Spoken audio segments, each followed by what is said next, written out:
Good morning. Good morning. And let's give Kitty and John a warm thank you.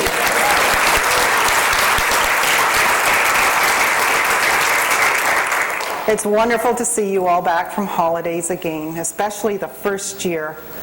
We can remember what that was like starting the second term. And a year from now, you're going to be up here, although it seems like a long time away, doesn't it? But it won't be. This morning, I'd like to share with you how in the last decade, religion and science have become so close to become one again as they were in the ancient days. Of all the teachings of Jesus, nothing is more direct or far-reaching than his teachings on love. And yet it seems that today, people still don't understand what he was telling us about love. They don't understand the implications. Science, in a very tangible way, is helping us to understand what Jesus was telling us about love. The message of love has always been an important one for me. I remember over 20 years ago meditating on the name of Jesus, and as I was coming out of the meditation, I got this very clear message, and the message was that love was the only thing that mattered. It was everything. And it was around my birthday this year that I started preparing for this service. The thoughts were going through my head, and I decided I would go and look up the daily word from the day I was born. Well, it seemed even back then, Silent Unity and the universe decided that love was the theme for my life. And I'd like to share with you that daily word. The affirmation was, I know that my part in world peace is to keep the greatest commandments, the commandments of love. Thou shalt love the Lord thy God with all thy heart, and with all thy soul, and with all thy mind. This is the great and first commandment. And a second like unto it is this, Thou shalt love thy neighbor as thyself. On these two commandments the whole law hangeth, and the prophets. This is my commandment, said Jesus again, that ye love one another as I have loved you. If ye keep my commandments, ye shall abide in my love, even as I have kept my Father's commandments, and shall abide in his love. Jesus taught his followers with divine patience, with divine love, and with compassion beyond understanding. Wherever he went, he brought peace and healing. How can we, who proclaim that we are following him, do less than express love? Our part in world peace is to keep the greatest commandments, the commandment of love. So Jesus gave us 3 commandments, each one of them to do with love. I told you, thou shalt love the Lord thy God with all thy heart, and with all thy soul, and with all thy mind. Thou shalt love thy neighbor as thyself. A new commandment I give unto you, that ye shall love one another as I have loved you, that you also love one another. Jesus understood the science of right thinking and the power of the words. He sent his words to heal people. What were the words? They were words of love, life, harmony, and peace. Let us join together in singing wonderful words of life.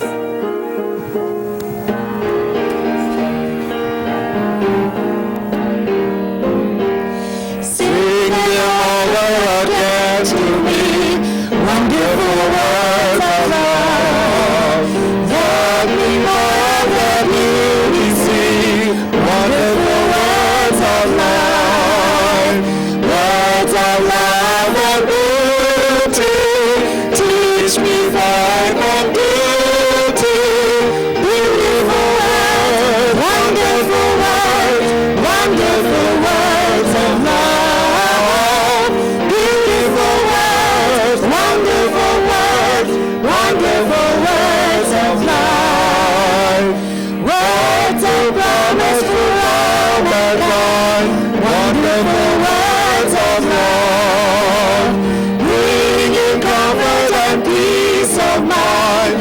wonderful words of life, promise us to cheer me, words I treasure dearly, beautiful words, wonderful words, wonderful words of life, beautiful words, wonderful words, wonderful words of life, words of wisdom enrich my soul, wonderful words of love, ever strengthen and make me whole, wonderful words of life, gems of wisdom filling, thirst for truth fulfilling, beautiful words, wonderful words, wonderful words of love, beautiful words, wonderful words, wonderful words of life. Wonderful words of life and love. Charles Fillmore tells us in Christian Healing that when we speak, every word brings forth after its kind. And science is now proving that to be true. Last year, Reverend Karen Epps showed us some pictures of water crystals that were taken by the Japanese scientist Emoto. And in Emoto's pictures of the water crystals, we can see that when you make an unkind statement, like "you fool," the crystal that forms is pretty ugly, not very pretty, and it's distorted. However, there is a pearl of wisdom when we speak kind words like "thank you." And when we take a look at an even more unkind statement like "you make me sick," you can see how even more distorted this picture is. And yet, if from the consciousness of love we say the word love, you can see that the crystal pattern that is formed is beautifully ornate. Just perfect crystal. And today, with the advances in science, we can get a better grasp on why Jesus so continuously taught us about love. As you have seen from the water crystals, positive, loving words form beautiful six-pointed hexagonal crystals. And the clue is that this is the perfect pattern for water. Now, our bodies are much like the surface of the earth. We're composed of about 70 to 75% water. At about the time of conception, the fertilized egg is 98% water. By the time we're born, we are now 80% water. And as we live our life as adults, we're 70 to 75% water. And if the water level goes down below 50% in our bodies, we're dead. So, Nobel Prize winner Dr. Alexis Carrel pronounced that the cell is immortal. It is merely the fluid in which it floats which degenerates. Renew this fluid at intervals, give the cells what they require for nutrition, and as far as we know, the pulsation of life may go on forever. On forever. So when we're young, our bodies are full of hexagonal water, or what is called structured water. Now, water, carried by our blood and our bodily fluids, is the means by which nourishment goes into our cells and the toxins come out of our cells. And this water helps us maintain proper communication at all the optimum levels. As we grow older and drink commonly polluted or dead water of our modern civilization, our body's structured water turns into what we call bound water. And this water becomes bound physically to other molecular structures and is unable to move freely through our cell walls. The water is then retained and we become bloated. We may be drinking lots of water, but our cells are still becoming dehydrated. It's not getting to where they need to be. And this in turn leads to age wrinkles, body aches, fatigue, pains, allergic reactions, flus, colds, immune system malfunctions, and its related diseases and a host of other diseases. Water stores photons, or packages of energy, and our cells communicate via bursts of energy in electromagnetic bands at a level that we can't even see. The core of our cell's DNA that contains our life code, I guess, is a column of structured water. And the DNA codes are transmitted to messenger RNAs by the emission of mini ultraviolet light bursts. And the mechanism for the ultraviolet light transmission is this structured water. And if our water is filled with toxins and chemicals, the important functions of that water is responsible for in our body are greatly compromised. Dr. David Schweitzer, the grandson of Albert Schweitzer, was the first scientist to actually photograph the effects of water and show the thoughts that are captured in water. His photographic evidence showed that water can act as a liquid memory system capable of storing information. And scientists have been discovering what ancient civilizations knew all along, that water is alive, it is intelligent, it has a consciousness and memory, and that it responds intimately to human communication. This communication can be of our verbal words or our silent thoughts. Yes, you've got it. It's not what goes into the mouth that defiles a person, but it is what comes out of the mouth that defiles. What comes out of the mouth proceeds from the heart, and this is what defiles. Yes, I understood that when I wrote in Christian Healing, every time we speak, we cause the atoms of the body to tremble and change their places.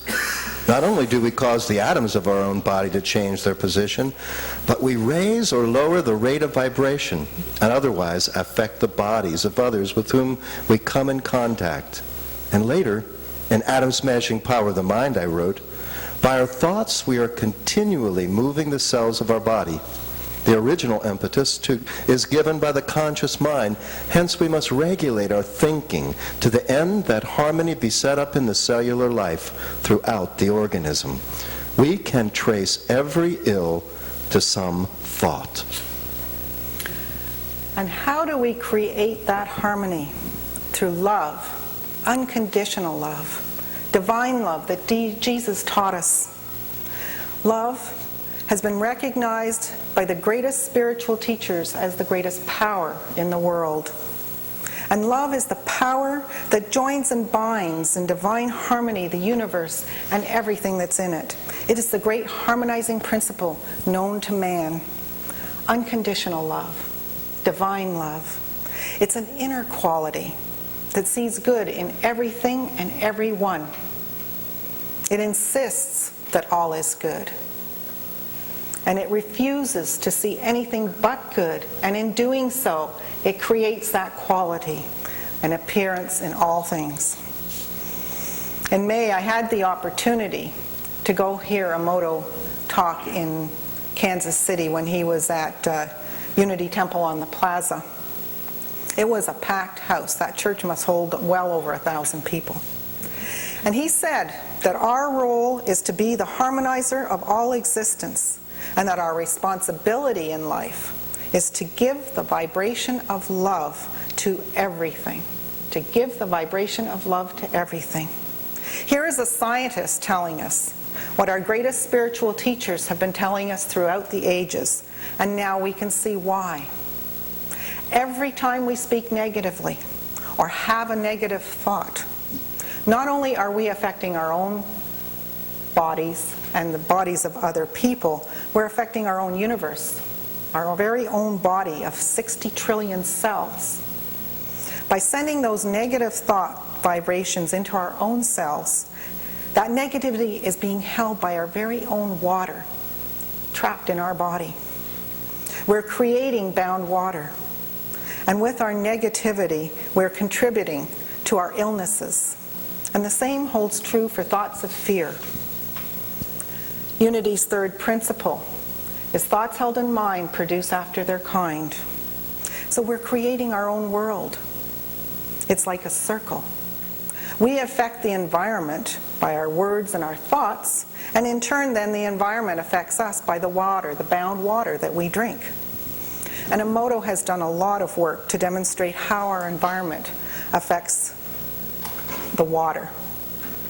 He took some water, put it in front of, for 4 hours, he put it in front of a TV, and then took some pictures.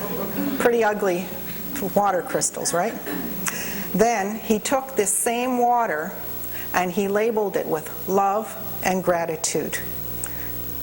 See the perfect crystal pattern that appeared? He then took another item that we use a lot every day, our computers. He did the same thing. He put the bottle of water in front of our computer equipment, and this is what he got.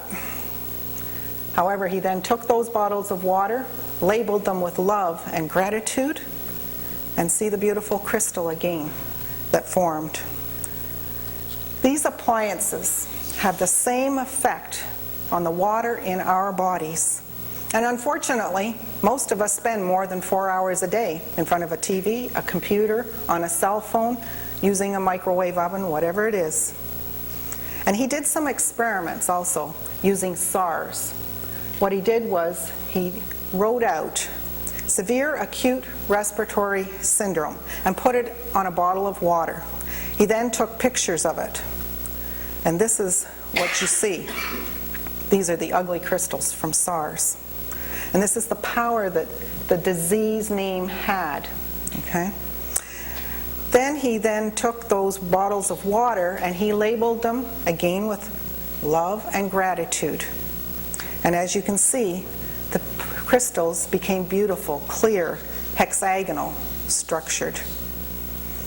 Emoto has shown us that water faithfully mirrors all vibrations created in the world. Now, if water collects information and its crystals reflect those characteristics, it means that the quality of the water changes based on the information it receives. The words, the information we give the water changes its quality. There was a lady who saw these pictures that Emoto had put out on the water crystals, and she decided she wanted to try this. So she took some water, blessed it, sent it in to have the pictures taken, and when she got the pictures back, they were these ugly bound crystals, no beautiful crystals, and she decided that this was a hoax. So she was told and explained that she had to believe, she had to have faith in what she was doing. So she did some work on herself, and she sent in samples again to be taken. Again, the water crystals were ugly. And when she was asked if she truly believed when she sent in the water, she said, no, I was still skeptical. But if you do not doubt in your heart, but believe that what you say will come to pass, it will be done for you. So, again, she was told that when she truly believed, when she truly had faith, to do it again. And she went back, she did spiritual work on herself, and then sent in the crystals again, the water samples again. And this time, she got beautiful hexagonal crystals. Of course, faith is the perceiving power of mind linked with the power to shape substance. It is the power to do the seemingly impossible. I find it interesting, and no mistake, that the first miracle that Jesus performed was the turning of water into wine. Jesus told his disciples, there are things that you don't understand, there are things I can't explain to you. Does this sound familiar to you? Maybe you've had kids and you've said this to them as they were growing up. You may not understand it now, but when you get older, you'll understand. There's no doubt in my mind that Jesus understood the power of water in our lives and how to change its structure. This was demonstrated many times by him. He was able to walk on water. He was able to calm the angry sea. He was able to change water into wine. Jesus had faith. He had unshaking faith. He knew that there's a faith center in each atom of so-called matter, and that faith in man could move upon the faith center in matter. It was in this manner that he was able to walk on water, that he was able to change the water into wine, and he was able to calm the angry sea. Faith is the key to anything that we do. The disciples, representing our faculty of faith, is Peter. And if you remember, Peter was the first disciple called by Jesus.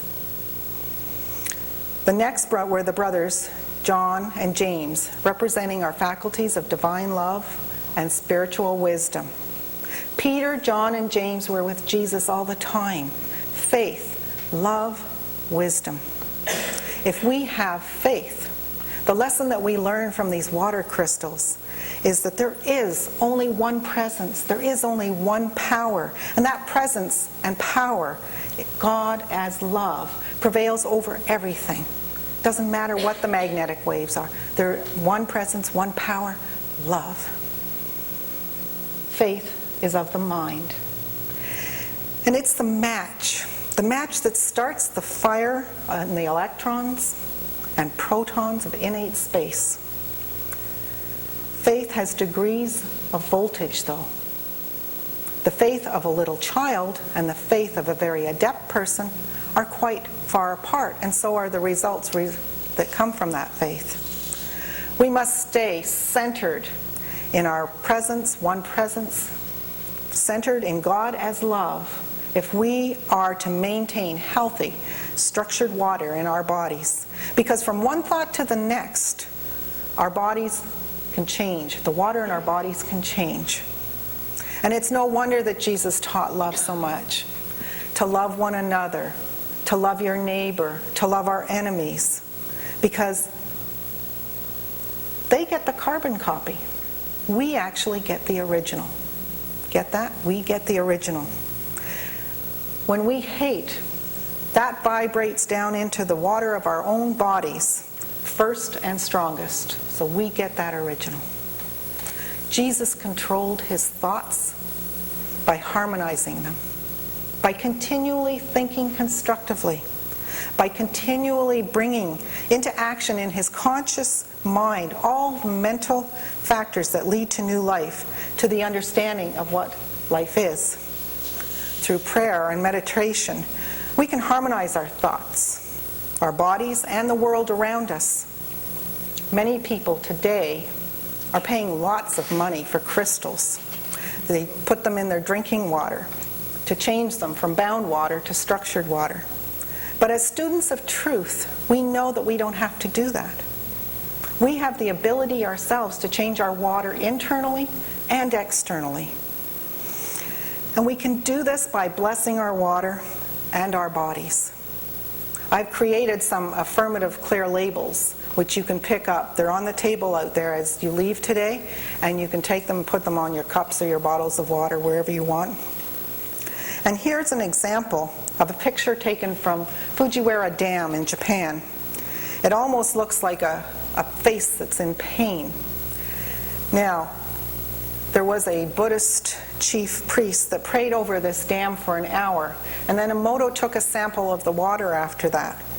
And I'd like you to see the picture that came after an hour of prayer. It's almost like it has a halo in the very center of it. This is divine love, God at work in us, through us, and as us. And now, we come to that time in our service where as the lights dim, we turn inward and Godward, recognizing that God is omnipresent in the outer and within us too. As we prepare for our meditation time, I invite you to take into your hand the flag that you received when you came in this morning. And let us sing our thoughts, our prayers. As you sing and feel the vibration go down into your body, down into the water of your cells, and feel that vibration move that water in your cells. Our thoughts are prayers.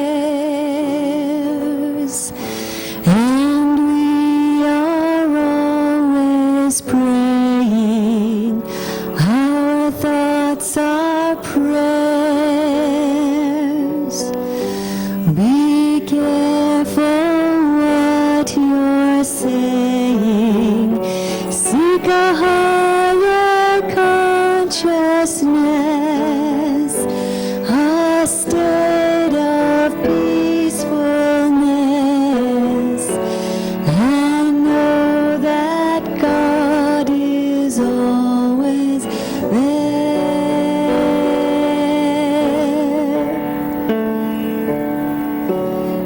and every thought becomes a prayer.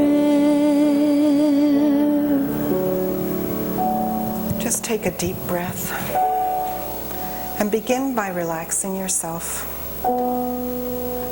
Let yourself feel supported by the chair beneath you. Jesus told us, "The kingdom of God is within." So relax your body and your muscles. Become comfortable in your own body. You don't have to go anywhere to find God. Just as the wave does not go anywhere to find the ocean. It is the ocean in expression. So is God a presence at all times and in all places. Feel centered in the oneness of the infinite presence. The infinite bonds of love that surround us, bind us all together in this room, in the world, and to all things in the universe. We are the channels of this unconditional love, now radiating in us, through us, and as us, to all the countries in our world. Feel this love pulsating through you to the country that you have holding in your hands. We send this love to countries in turmoil, such as England, Iran, Iraq, the United States, Afghanistan, Israel, Palestine, and to countries experiencing natural disasters such as Haiti, Jamaica, Cuba, China, Bulgaria, Germany, India, Canada, and in the U.S., especially Louisiana, Florida, California, and Texas. We see this love traveling our globe, healing what needs to be healed.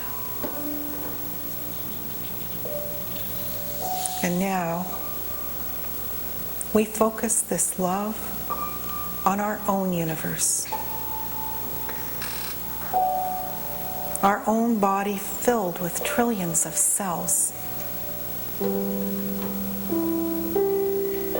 As we go into the silence, we allow this unconditional love to permeate each cell,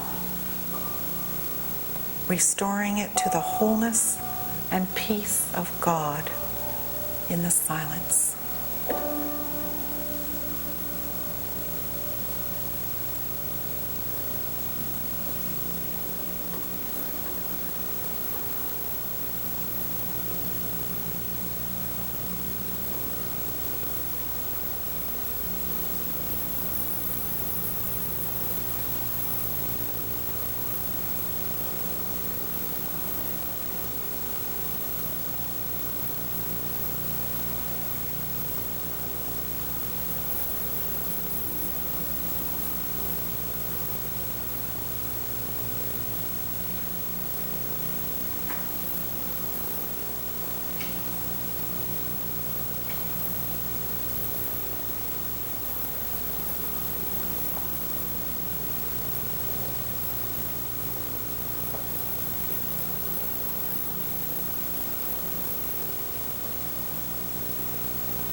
I have no separate mind or body from God.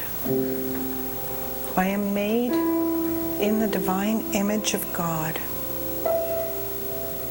I am God ordained, God sustained, and God maintained. I am open and receptive to this infinite flow of good. Thank you, God, for doing your perfect work in me, as me, and through me. It is so. Amen. And I now invite you, as we come out of our meditation, that we sing together the God chant. Oh my God.